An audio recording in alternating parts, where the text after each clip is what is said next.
Hello everyone. सो आज हम पढ़ेंगे half life period of reaction. और ये जो टॉपिक है बिल्कुल सिंपल, मजेदार, इजी और एग्जाम के अंदर आने के चांसेस भी बहुत सारे रहते हैं हाफ लाइफ पीरियड के। अगर मैं चलूँ इसकी डेफिनेशन पे तो ये अपने नाम से अपनी डेफिनेशन बता देगा। हाफ लाइफ का मतलब क्या हुआ, जहां पर उसकी आधी रिएक्शन क्या हो गई, complete. The time required to complete one half of reaction known as half life of reaction. तो इसे क्या बोल देंगे, हाफ लाइफ पीरियड बोल दो, हाफ लाइफ ऑफ रिएक्शन बोल दो, कुछ भी बोल सकते हैं। और ये छोटू सा क्वेश्चन 2015 के अंदर 1 मार्क का पूछा गया था, तो जरा ध्यान से इसको देख लेना। सो ये तो हो गई बेटा इसकी डेफिनेशन। तो जरा समझने की तरफ अगर चलें तो कैसे समझोगे तुम इसको। सिंपल सी बात है, जहां पर उसका आधा रिएक्टेंट क्या हो गया, खत्म, या फिर आधा प्रोडक्ट क्या हो गया, बन चुका है, उसे क्या बोल दिया हमने, हाफ लाइफ। तो मेरी ये वाली बात नोट कीजिएगा कि आधा रिएक्टेंट क्या हो चुका है, खत्म हो चुका है। तो जरा ध्यान से देखते हैं इस रिएक्शन को। अब मैंने बोला ए से ए क्या है हमारा बेटा, रिएक्टेंट, और रिएक्टेंट से क्या बन रहा है, प्रोडक्ट। एट इनिशियल ये कंसंट्रेशन थी ए और प्रोडक्ट क्या था हमारा 0, क्योंकि अभी तो डाला ही है, अभी तो रिएक्शन हुई नहीं। आफ्टर टाइम टी क्या होता है बेटा, कुछ भी टाइम बोल दूं, उस टाइम में क्या होता है बेटा, x माइनस हो जाता है, क्योंकि प्रोडक्ट रिएक्टेंट थोड़ा सा क्या हो जाएगा, कम हो जाएगा, प्रोडक्ट थोड़ा सा क्या हो जाएगा, बन जाएगा, राइट। अगर मैं एग्जैक्टली हाफ लाइफ बोलूं तो क्या होगा, एग्जैक्टली आधा रह जाएगा उसमें से। तो मैंने ए में से, ए क्या था हमारा इनिशियल, इसमें से आधा माइनस कर लिया। आधा मतलब माइनस कर लिया तो कितना रहेगा, a/2 रह गया। अब इसको हम यूज करने वाले हैं। देखो बेटा, रेट इक्वेशन क्या होता है, rate is equal to k into a minus x। पहले हमने लिख लिया, हमें अब यहां से स्टार्ट करना है। तो मैंने इसको यहां से स्टार्ट करा, तो ये किसके लिए था बेटा, फुल लाइफ के लिए था। हाफ लाइफ के लिए मतलब a0/2 कर दिया मैंने, और t की जगह पर क्या लिख दिया, t हाफ लिख दिया, क्योंकि आधी रिएक्शन क्या हो चुकी है, कंप्लीट। अब देखो मैंने माइनस किया तो क्या बन गया, log a बाय में a/2, राइट। अब कोई चीज नीचे के नीचे होती है तो ऊपर चली जाएगी, 2 चला गया बेटा ऊपर, a से a कट गया तो क्या बन गया, log 2 बन गया। और log 2 क्या होता है, 0.3010। तो वैल्यू आ गई इसकी 0.693/k। अब ये किसके लिए आ गया बेटा, हाफ लाइफ पीरियड के लिए। अगेन इसकी डेरिवेशन तो इंपॉर्टेंट नहीं होगी, जैसे पहले वाले की नहीं थी। सिर्फ डेफिनेशन, सिर्फ जरूरी क्या होगा बेटा, डेफिनेशन एंड फॉर्मूला। तो इन दोनों को जरा ध्यान से आपने देखना है। मैं कुछ क्वेश्चंस के बेसिस पे डिस्कस करने वाला हूं, सो दैट कि आपको और अच्छे समझ आ जाए। सो 2017 का ही केस उठा लेते हैं। Calculate the rate constant of first order reaction if rate constant is equal to this. मुझे क्या निकालना है, मुझे निकालना है calculate the half life, calculate the half life of first order reaction if rate constant is equal to 2.31 into 10⁻³ second inverse. Simple सा formula भाई, 0.693/k। k की वैल्यू कितनी गिवन है, पुट कर दिया मैंने। सोल्व करके क्या आ जाएगी इसकी value, 300 second. As simple as that. और ये क्वेश्चन कब पूछा गया था, 17 के अंदर। अगर तुम होते तो तुम्हारे भी 1 नंबर वहां पर बन जाते, पर कोई बात नहीं, यहाँ पर कौन सा मुश्किल आना है। सो एक केस देखते हैं 2013 का। अब देखो ये क्वेश्चन 3 मार्क वाला है, ये क्वेश्चन थोड़ा सा बड़ा है, 2 चीजें निकालनी पड़ेगी इसमें। अब देखो तुमने टी हाफ निकालना है, टी हाफ तो तुम 1 मिनट में निकाल लेते। क्या करना क्या था, सिर्फ 0.693/k करना था, लेकिन k की वैल्यू तो यहाँ पर गिवन नहीं है। तो k की वैल्यू कैसे निकालोगे, तुमने क्या करा, बेसिकली फॉर्मूला पुट करा। देखो तुम्हें क्या गिवन है, 30% डिकम्पोजिशन गिवन है, कितने मिनट के अंदर, 40 मिनट के अंदर। फर्स्ट ऑर्डर रिएक्शन है, तुम्हें यहाँ से निकालना पड़ेगा पहले k। तो k क्या यहाँ से निकाल लोगे, बिल्कुल निकल जाएगा। के पुट करा मैंने, टाइम कितना गिवन था बेटा, देखो 40 मिनट, और डिकम्पोजिशन कितना हुआ था, 30%।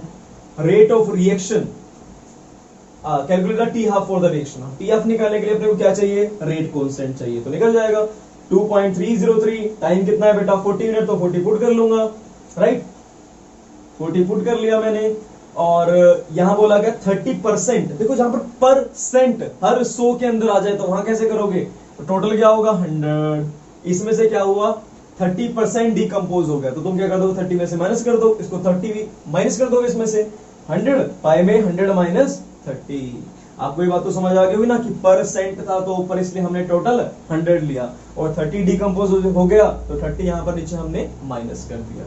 अब देखो 100/70 था, मैंने क्या कर दिया, 0 कट कर दी। क्या आंसर आ गया बेटा, 1.428। सारा सोल्व करने के बाद आंसर आ जाएगा 1.428, क्योंकि हमें log 1.428 की वैल्यू क्वेश्चन पेपर के अंदर ही गिवन थी, तो हमने डायरेक्ट पुट ही करना है यहाँ पर, और ऐसा ही होगा बेटा।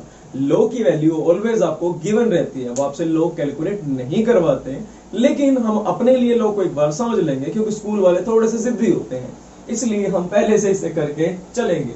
चलो देखते हैं, मैंने क्या कर दिया, पुट कर दिया यहाँ पर, तो क्या आ जाएगा 0.1548। सोल्व कर लिया तो क्या आ गया बेटा, आपके k की वैल्यू यहां से निकल आई।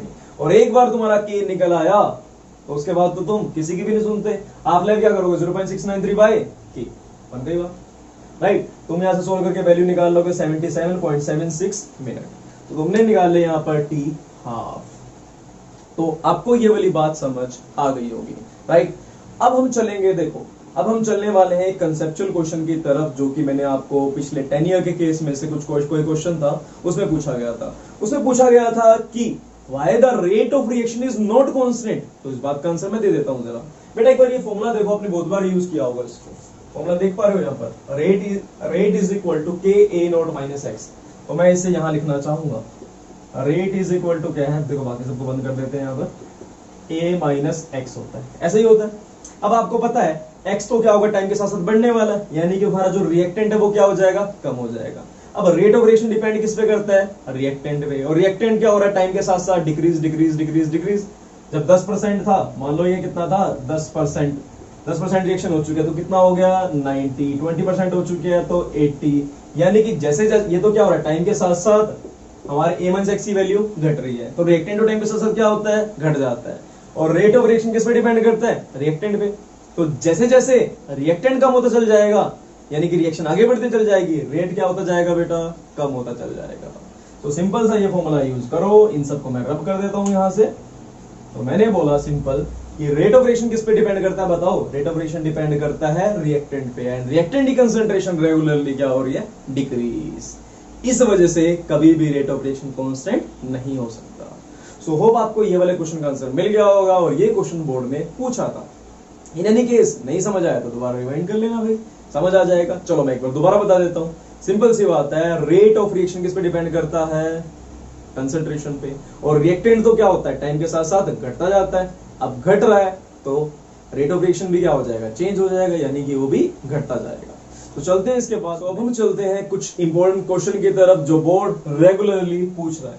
सो पहला क्वेश्चन देखते हैं, जो कि बहुत इंपॉर्टेंट टाइप है। Show that the time required for 99% completion of a reaction to take place is about 10 times than required for half life period, यानी कि t half। तो इसने बोला 99.9% को कंप्लीट करना है, तो ये 10 गुना होगा किसका, t half का।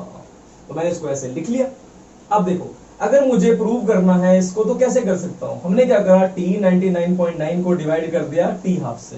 अगर यहाँ पर 10 आ जाता है डिवाइड करने के बाद, तो मैं क्या कर दूंगा, क्रॉस मल्टीप्लाई करके आंसर निकाल लूंगा, राइट। तो सबसे पहले मैं निकालता हूँ t 99.9, फिर निकालूंगा t हाफ। t 99.9 कैसे निकलेगा, सिंपल, ये क्या है 99.9% है, यानी कि टोटल कितना हो गया, सेंट, यानी कि 100। इसमें से माइनस कर दिया 99.9, 0.1 आ गया। अब इसको हटाऊंगा तो ऊपर क्या चला जाएगा, 0 चला जाएगा, यानी कि 10⁻³ बन गया। और लोग की तो आपको बात पता है ना, किसी को सिर पे चढ़ा के ये नहीं रखता, नीचे फेंक देगा, क्या बन जाएगा, 3 log 10 बन जाएगा, राइट। तो नीचे उतार लिया तो क्या बन गया, 2.303 इंटू 3 log 10, बाय में क्या आ गया बेटा, k आ गया। तो इसकी वैल्यू क्या आ गई, t 99.9% is equal to 2.303 into 3। मैंने मल्टीप्लाई नहीं करा क्योंकि कट करना है आगे, इसलिए आसान रहेगा मल्टीप्लाई ना करना, फिर मल्टीप्लाई करोगे फिर डिवाइड करोगे मुश्किल होगा, इसे तो मल्टीप्लाई ना करो। क्या लिख दिया यहाँ पर 2.303 इंटू 3, बाय में आ गया k। अब मैंने निकाले यहाँ से t50 क्या होगा भाई, बाय में क्या आ जाएगा, माइनस में क्या आ जाएगा 50%, तो है ना, तो ऊपर क्या आ जाएगा 100 ही आएगा। अब देखो 50 को 2 से कट करा तो 2 log 2 कितना होता है बेटा, 0.3010 की, राइट। अब मैंने डिवाइड कर दिया इसको t 99.9 को 50 से, ठीक है। मैं इसको 0.3 लेकर चलता हूं, थोड़ा सा आसान हो जाएगा कट करना। देखो अब हमने क्या करा, 2.303 इंटू 3, और यहाँ पर क्या था k से k कट कर दिया, 2.303 से 3 कट कर दिया, और यहाँ पर 0.3 था, पॉइंट हटा के ऊपर क्या आ जाएगा 10, 3 से 3 को कट कर दिया, तो कितना आ गया यहाँ पर 10, यानी कि t 99.9%, इसको मल्टीप्लाई करेंगे तो क्या आ जाएगा 10 टाइम्स है t हाफ का। होप आपको ये वाली बात तो समझ आ गई होगी। तो देखते हैं अब अगले क्वेश्चन को, एग्जाम्पलर को। ये एग्जाम्पलर का क्वेश्चन बिल्कुल सिंपल क्वेश्चन तो है, लेकिन थोड़ा सा ट्रिकी तो रहता ही है। उस थोड़ा सा ट्रिकी को सोल्व कर लो फिर आसानी है। देखो आपसे क्वेश्चन पूछा गया under what condition a bimolecular reaction become first order. ये हमें सेकंड ऑर्डर लग रही है क्योंकि दो मॉलिक्यूल है, लेकिन फर्स्ट ऑर्डर कब बन जाएगी? जब एक क्या हो जाए बेटा, एक्सेस के अंदर हो जाए। ये एक्सेस के अंदर देखो बेटा, सपोज कर लेते हैं हमने कहा कि तुम एक्टिवा बना रहे थे या कोई भी चीज बना रहे थे, तो एक सामान लेने के लिए कोई आ रहा है, राइट? तुम्हारे पास टायर्स नहीं है उसके, अगर सपोज कर लो, तो टायर्स क्या, जितनी देर में टायर आएंगे उतनी देर में चीज बनने वाली है, राइट? या फिर एग्जांपल चेंज करता हूं, सपोज कर लो कि दो बच्चे हैं, वंशिका और भव्या। तो हमने कंडीशन क्या रखी है बेटा कि कंडीशन क्या रखी है हमने यहाँ पर कि सपोज कर लो कि जब दोनों एक साथ नीचे पहुंचेंगे शॉप पर तो वहां पर उनको चॉकलेट मिलेगी, लेकिन अगर एक बच्चा पहले पहुंच गया, जैसे कि वंशिका पहले पहुंच गई या भव्य पहले पहुंच गई, तो चॉकलेट नहीं मिलेगी। सिर्फ कब मिलेगी? जब दोनों क्या हो जाएंगे, सेम टाइम पर पहुंचने वाले हैं। अगर सपोज कर लो भव्या पहले ही पहुंची हुई है, तो डिपेंड किस पे कर रहा है? वंशिका पे। जितनी देर में वंशिका आएगी उतनी देर के अंदर ही मिलने वाली है। अगर वो तो पहले से ही मौजूद है, ठीक है, और पहले से ही पहुंची हुई है, यानी कि मैं बोलूं कोई चीज पहले से ही बहुत ज्यादा अमाउंट के अंदर प्रेजेंट है, तो उस पर डिपेंड तो नहीं करेगा। किस पे डिपेंड करेगा? जो चीज क्या है, कम। यानी कि अगर एक चीज एक्सेस में हो गई, ज्यादा हो गई, तो उसकी वैल्यू नहीं रहेगी। डिपेंड किस पे करेगा? दूसरे पे। देखो अब देखो, ये डिपेंड किस पे करता है? दोनों पे करता है। पर अगर ये फर्स्ट ऑर्डर ही कब बन जाएगी? जब एक चीज क्या हो जाए, एक्सेस में। मैंने बोला ए एक्सेस में हो गया तो इस पर डिपेंड नहीं करेगा। तो रेट क्या हो गया? फर्स्ट ऑर्डर, क्योंकि किस पे डिपेंड कर रहा है? सिर्फ बी पे डिपेंड कर रहा है। अगला topic, what is the overall order of reaction if A is present in excess? अगर ए एक्सेस में हो गया, कोई भी चीज अगर ज्यादा हो गई, एक्सेस में हो गई, तो ये इस पे डिपेंड नहीं करेगा। कौन सी ऑर्डर रिएक्शन बन जाएगी? वो ये बन गई बेटा सेकेंड ऑर्डर रिएक्शन। आपने पहले सुना भी होगा, इट मे और may not depend upon molecularity. देखो अगर ये एक्सेस में ना होता तो डिपेंड कर जाता, लेकिन अब तो ये किस में, एक्सेस में, तो उस पर डिपेंड नहीं कर रहा, राइट? आपको ये वाली बात होप समझ आ गई होगी। Under what condition bimolecular reaction become first order? तो फर्स्ट ऑर्डर रिएक्शन कब बन रही है ये? जब एक चीज क्या हो गई बेटा, एक्सेस में। एक चीज क्या हो गई बेटा, एक्सेस में, तो ये बन जाएगी सेकेंड ऑर्डर रिएक्शन। तो एक क्वेश्चन था आपका एग्जाम्पलर का, और ये आपके एग्जाम्स के अंदर आ चुका है, प्रीवियस बोर्ड्स के अंदर, राइट? होप आपको दोनों चीजें समझ आ गई होंगी। अगर एक चीज एक्सेस में हो गई तो ये डिपेंड नहीं करेगी। अगर आपसे एग्जाम्पलर कोई क्वेश्चन पूछ ले, अंडर व्हाट कंडीशन अ बाइमोलिकुलर, यानी कि दो मोलिकुलर रिएक्शन सिंगल मोलिकुलर यानी कि फर्स्ट ऑर्डर रिएक्शन कब बन जाती है? जब एक चीज क्या हो बेटा, ज्यादा हो, तो उस पर डिपेंड करता ही नहीं। जो अपने पास ज्यादा रहता है उसकी वैल्यू तो नहीं होती। सेम यही रहता है कि जो चीज पहले से प्रेजेंट है और ज्यादा प्रेजेंट है उसकी वैल्यू है ही नहीं, जो चीज कम है उस पर डिपेंड करता है। तो थैंक यू सो मच। आज का लेक्चर मैंने छोटा सा ही शूट करा आपके लिए, सो दैट कि आप सारा समाप्त कर पाओ। Thank you.